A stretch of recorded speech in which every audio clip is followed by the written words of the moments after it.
Here, scoot over. Oh. How's that? That's I'm not. nice. You're like way. No, you're way more prominent than I am right now. Hold on. Well, personality flaws. That's good. Here, you stay scooted back. I'll be forward. No, yeah. Hello, everyone. Welcome to this week's production diary. I am Jason Eakin. And I'm Adam Riverton. Okay. Back to one, everyone. We have now finished the second week of shooting. Third day. The third day because today is Easter. Happy Easter, everybody. Happy Easter. The Lord is risen. Again. He comes every year. He just keeps coming back from the dead over and over. He really likes the attention. Yeah. Let's see. Last week, after the first production diary, that was about our riot and things like that, and just kind of our first day of shooting. I think we've.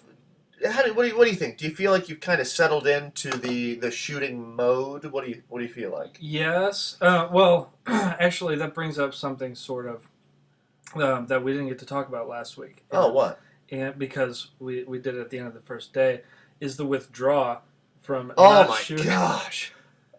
Monday at work. It was terrible. It was like after being on set all day for 2 days in a row, doing what I assume you also love. Yes.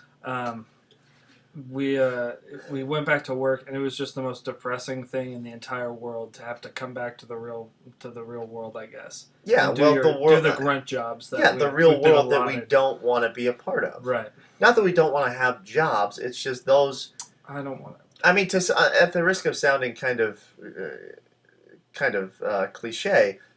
Honestly, when you find the thing that you feel like you're meant to do, and then you have to go back to the thing that you're doing to get to what you're meant to do, it's tough. Just like, it's hard because we worked essentially 24 hours over the weekend. I thought it was close to 32, actually. Probably is, but I just mean simply on set. We were on set for almost 24 hours over 2 days.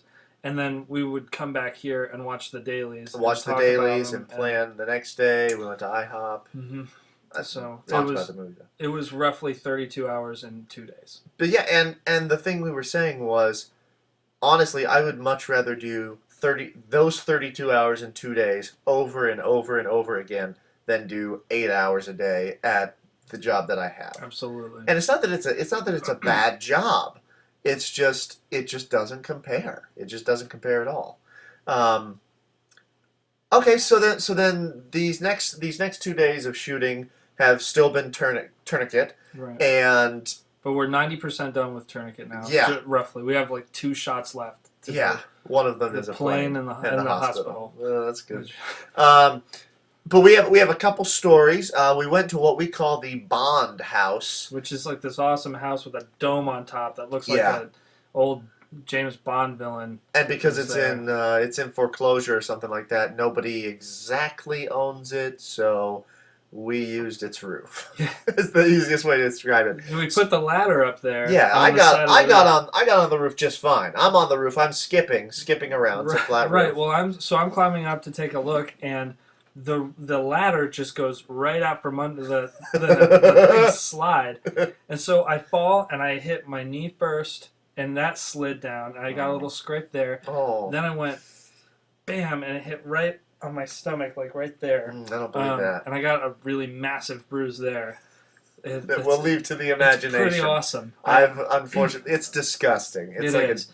And then I grabbed onto the roof like this, and my arm hit right there, right there. Get that close to the camera. Look at this. This is the most disgusting thing you've ever seen. This is not as disgusting as the other bruise, though. Not nearly. That's true. But that may just be body placement. I grabbed onto the roof, though, on the ledge, like some sort of awesome badass action hero. This was the shortest climb to the roof. It was. Though. It was only it's like 11 feet. No, not even. Okay, like 8 feet. So it's just barely out of my reach anyway, but I still grabbed on and hung there. That And you so do. now I know if I'm ever driving in a car in a speeding chase and we come to a cliff and my car blows up and I have to leap from it and grab the cliff, I can support my own weight. So I know I'm safe. And then in slowly that, fall down the in that cliff. eventuality. Right. Meanwhile, I was really upset because that messed up a joke that I had been telling right before you fell. I'm sorry I screwed up my I joke. don't know. Your joke with my incredible bodily injury. I don't remember what And it was. feats of either, strength. so whatever. The other thing, it's strange being the director. It's strange walking onto set and seeing people that I've never talked to, that I've never met or even heard of, don't know their names, and yet they've come to work on our project. The makeup girl yesterday, Lindsay, I think her name She had is. emailed us. She was the one we talked to in I emails. don't remember her.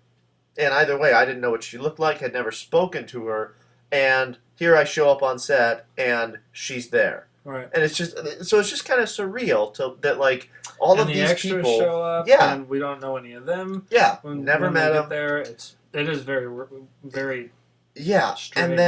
and then just the duties of the director. It's a simple story.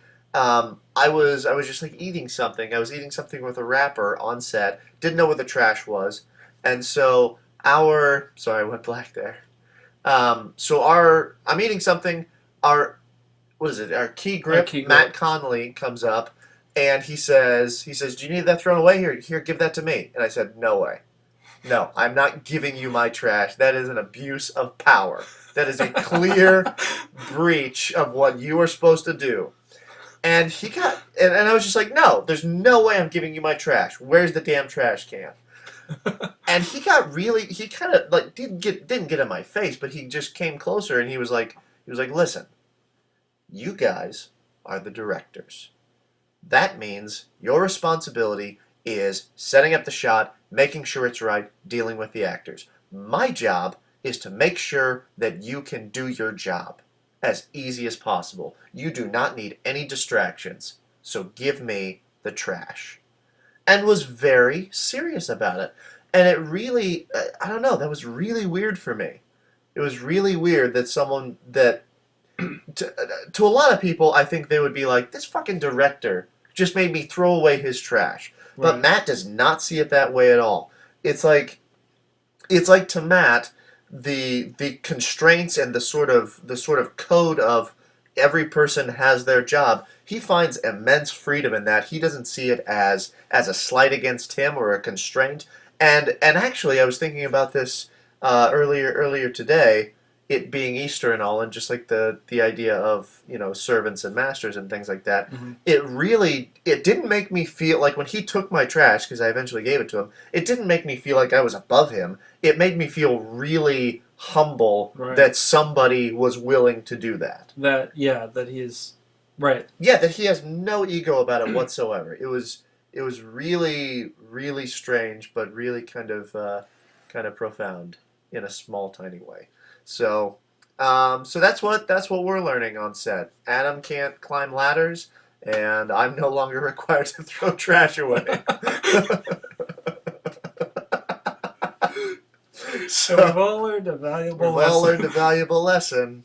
Keep Adam away from ladders, because he'll fuck it up. Do you have anything else to add? I'm so pleased with how these days have gone. I They've am been pretty also. amazing. I'm mostly pleased with our crew. Yeah. it's- Not so much our it's- actors, of which I am one. No. Okay. No, the actors are doing great too, and we have some very dedicated people. Yeah. Dedicated, patient actors. That, which is the trait that's impressed me most with them. But our crew is there from 8 in the morning to usually 6 at night, Yeah. and You never can tell complains. we got a little never, sunburn. yeah. There's a line across there, but there's not a word of a mutterance of dissent from any of them the entire time. Everyone is patient, does their jobs, puts up with our crap. Yeah. And wants to get the shots right. Like, Mhm. wants to make sure that we get the shots that we want. The only thing, in one of the meetings, Matt said, "Can we maybe minimize takes?" And I remember promising him that we would do that. And we did not do that on Saturday. We cut some down. I didn't. Some. I still remember like 6, 7 takes. Tim Hartman Yeah. trying to load a gun is pretty funny. That is, we'll put So. that in the gag reel, certainly. Yep. Um, Anyway, so anything else? No, I think that's it. Okay. Looking forward to next weekend. We Yeah. begin production on Huff, our drug film. Okay, great. Very cool. See you next week. See ya.